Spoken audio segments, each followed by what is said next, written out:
નો જન્મદિવસ છે. અત્યારે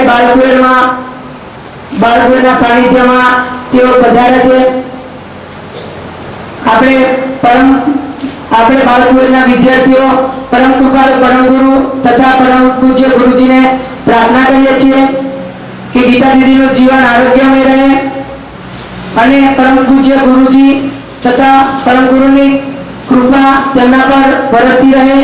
चलो बढ़ती रहे खुशियों की महफिल, बढ़ती रहे खुशियों की महफिल, हर महफिल खुशी से सुहानी बनी रहे. बढ़ती रहे खुशियों की महफिल, हर महफिल खुशी से सुहानी बनी रहे.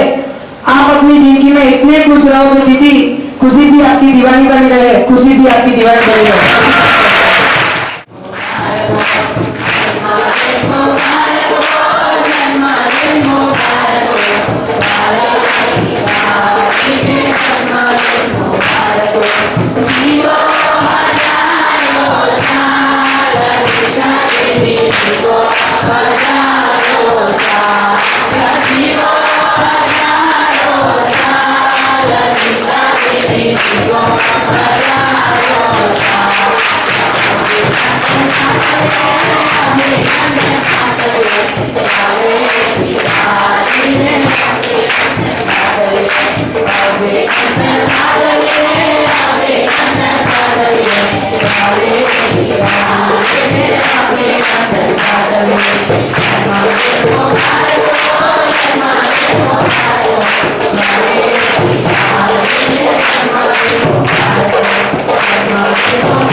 मड़ी सवाल केक तो अर्पण करवा विषय बनी गयो. અત્યારે બાલકુળમાં આપણે મોટે ભાગે કોઈ જન્મદિવસ ઉજવવો હોય તો લગભગ બાલકુળ આપણે આ કાર્યક્રમ રાખતા હોઈએ છીએ અને મહિનામાં એકાદ દિવસ તો આપણે લાભ આવો મળે છે. આજે દીદીના જન્મદિવસનું આખું આયોજન એક કૈબલ group of central New Jersey એના તરફથી થયું છે.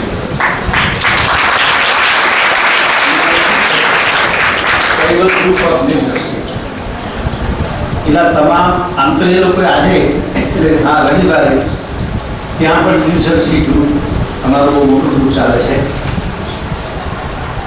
જે દર વર્ષે આપણા જન્મદિવસે પણ ઘણું બધું કામ કરે છે. તે વખતે લોકો આપણને 75 સર્જરી લગભગ 18 લાખ રૂપિયાનો છે સેન્ટ્રલ ન્યૂ જર્સી ગયા વર્ષે આપણા જન્મદિવસ નિમિત્તે મોકલ્યો હતો.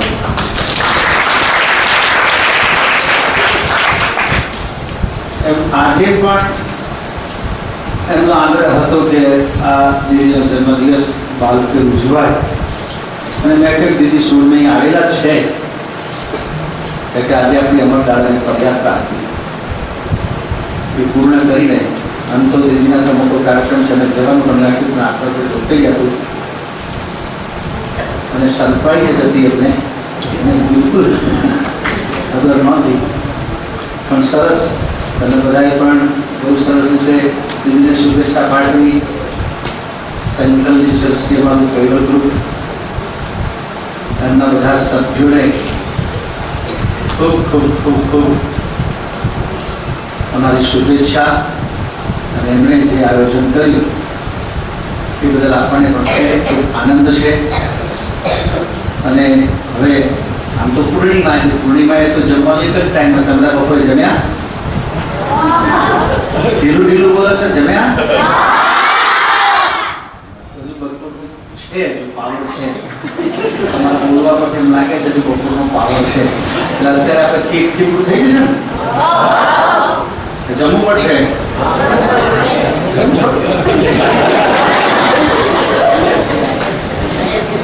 બહુ સારી વાત.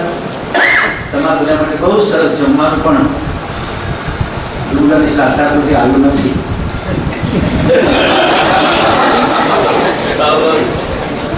પણ આ સેન્ટ્રલ જર્સી અમારું ફેવરેટ ગ્રુપ, એ લોકો તમારા માટે દૂરસરથી આજે મેનુ મોકલ્યું છે. અને એમાં સારું જમવાનું જેવું મને થોડીક સુવિધા આપી હતી. પણ દીદીના એક પાછા એમ કહું, મિત્ર કહું, ઓળખીતા કહું, એવા એક ભાઈએ એવું કહ્યું છે કે દીદીને આજે એમના જન્મશાળો બનાવી દે. કેમ તમે મોકલ્યું છે એમાં રમેશ આનંદની તમારા ગોવા જઈને આવે અને ગોવાનું નહોતું, ભલે ગોવા કોઈ છે નહીં. તો ત્યાં એમણે કહ્યું દીદીને આજે બધાને ખીર વહેંચવી જોઈએ. એટલે આપણે અહીંયા દીદીના હાથે બધાને ખીર પાક પણ ખવડાવીશું જમવાની સાથે સાથે. આજે અમારા રાધિકાનો પણ જન્મદિવસ છે. Happy birthday. આજે અમૃતાના પદયાત્રા પૂરી કરી અને જ્યારે ચોપડે આવ્યા, જોકે બહુ ઓછું ચાલ્યા હતા આ વખતે, પણ થાક ખૂબ લાગી ગયો હતો. બપોરે આવી અને મંદિરે જ અડધો કલાક જેવું મેં આરામ કર્યો. પણ ત્યાંથી આવ્યા પછી હંમેશા હું આપણા મીનાબેને ત્યાં મારો ઉતારો હોય ત્યાં હું ગઈ તો કાચી ઊંઘમાંથી ઉઠ્યા પછી થોડું બરાબર ઊંઘતું મને થાક હતો. એમાં પછી ઊંઘ બરાબર નહીં થઈ, એ થોડો મગજ ઠીક નહોતું. પણ અહીંયા આવ્યા ત્યાં સુધી મોહિનીબેનનો પણ કાલે ફોન આવ્યો હતો, મહેન્દ્રભાઈનો પણ ફોન આવ્યો હતો. સવારે ન્યૂજર્સી ગ્રુપના અલગ અલગ બધા મારે કમલેશભાઈ, ગાયત્રીબેન બધાના ફોન આવ્યા. પણ એ લોકોએ તો મારાથી છુપાવ્યું, આવડી મોટી સરપ્રાઈઝ આપી. પણ મારા બાપજીએ પણ મને સરપ્રાઈઝ આપી.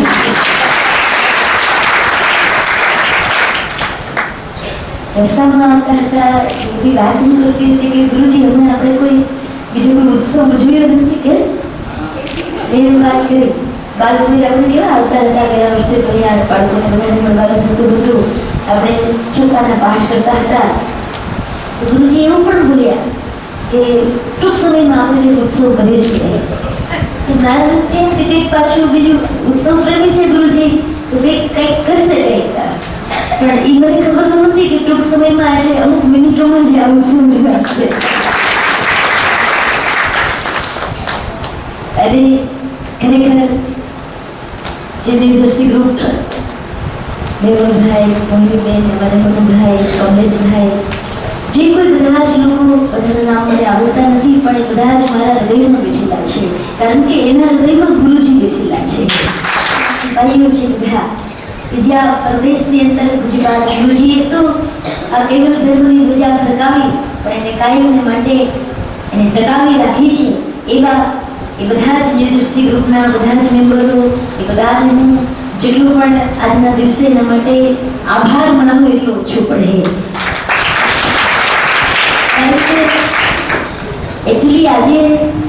16 તારીખે તો તારીખ પ્રમાણે મારો જન્મદિવસ છે, પણ તિથિ પ્રમાણે 27મી તારીખ એટલે કે ફાગણ વદ 11 જન્મસ્થાને માટે અમારે બધા પરિવારના સભ્યો આ કાર્યક્રમની અંદર એ ભાગ લેતા હોય છે, કાર્યક્રમ એમના દ્વારા ઉજવાતો હોય છે. પણ આજે સવારથી જ જેમ ગુરુજીએ કહ્યું કે સરપ્રાઈઝ ચાલુ થઈ, ચાપડોમાં ગયા તો ત્યાં અમારી રાધાજીની એક દીકરી છે, એને લઈને સરપ્રાઈઝ મને કંઈક ત્યાં એને એ કરાવી. ત્યારબાદ અહીંયા તો આજે હું કલ્પના જ નહીં કરી શકતી. અને ખરેખર મેં હમણાં ગુરુજીને કહ્યું કે 27 તારીખનો કાર્યક્રમ તમે અત્યારથી જ જાગો પાડી દીધું મારો. મને આજે ખુશી પણ છે ભાઈ બહેનો. આટલું ફૂલનું ડેકોરેશન શું રીતે નહીં કરતા? બિલકુલ આટલું ફૂલનું ડેકોરેશન તો બની બીજના દિવસે પણ નથી કરતા. એની હું સાક્ષી છું, હું જોઉં છું. અને હું હમણાં નીચે હતી ત્યારે ગુરુજીને મેં કહ્યું કે ગુરુજી આટલું સરસ મજાનું ફૂલનું ડેકોરેશન, તો કે હા આજે પૂનમ છે ને, મારા મનથી કે હા પૂનમ છે એટલે આવરું જતી ને અમારું લાલુ ને આ બધા મારી ગાડીમાં બેસીને આવ્યા ગુરુજીની સાથે બધા. પણ એ છોકરાઓ મારા મનથી એમ કે ગુરુજી આવે છે એટલે ઉપાસનાનું કદાચ કંઈક શૂટિંગ લેવાનું હશે. બાકી આટલી બધી મને આટલી બધી ગુમરાહ તો કહેવાય, આટલી બધી અંધારામાં નાખી અજાણ રાખ. પણ જે હમણાં અમારે આશાબેન આ લોકો પણ આ તો બધા છુપા રુસ્તમ છે. બધા ફોન આવતા હતા બાપુનગરથી, પણ મારામાં ત્યારે પાછું એ વાત એ સાચી, સવારમાં પપ્પા સોમવારનો ફોન આવ્યો એટલે ગુરુજી હાથમાંથી ફોન લઈ લીધો.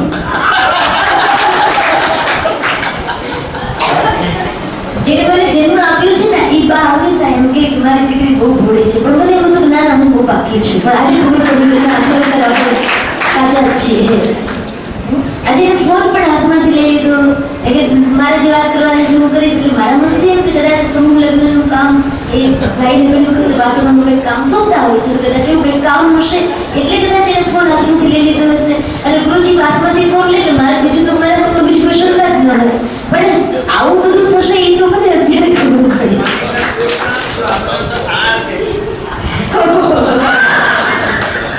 પણ એ મૂળ તો બધી તમારી જોડે હતા.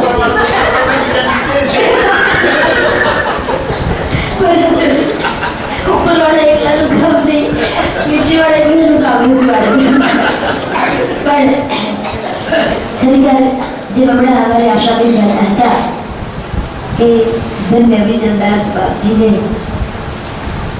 કે બાપ બેટીનો પ્રેમ અમે નહીં બિહાડ્યો છે, આવા જો એના ભાવ હતા એ ખરેખર મારા માટે.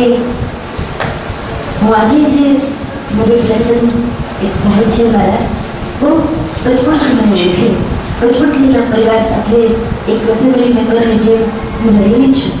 એમાં બધાએ જાદુજીભાઈ મને એમ કહેતા હતા કે દીદી આપણે પ્રાચીનને સાથમાં વાત કરીને તમને બહુ ગમ્યું. ત્યારે મારા થોડામાંથી એક શબ્દ નીકળી ગયો કે જે ગુરુજીએ 21 વર્ષ પહેલા શરીર છોડી દીધેલું, ત્યારથી એક અનંત બાળકના જેવી જે મારી સ્થિતિ હતી, પણ છેલ્લા 4 વર્ષથી મને ક્યારેય એવું લાગ્યું જ નથી કે મારો બાપ નથી.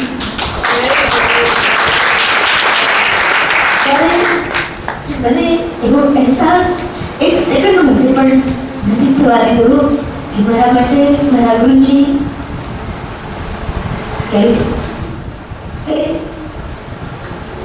મારા બાપજીને ખૂબ લાગવાનું સમજો જેથી કરીને મારા માથા ઉપર ને મારા જેવા અનેકના માથા ઉપર એમનો હાથ પડતો રહે એવી આજના દિવસે મારી મંગલમય પ્રાર્થના સાથે બધાને મારા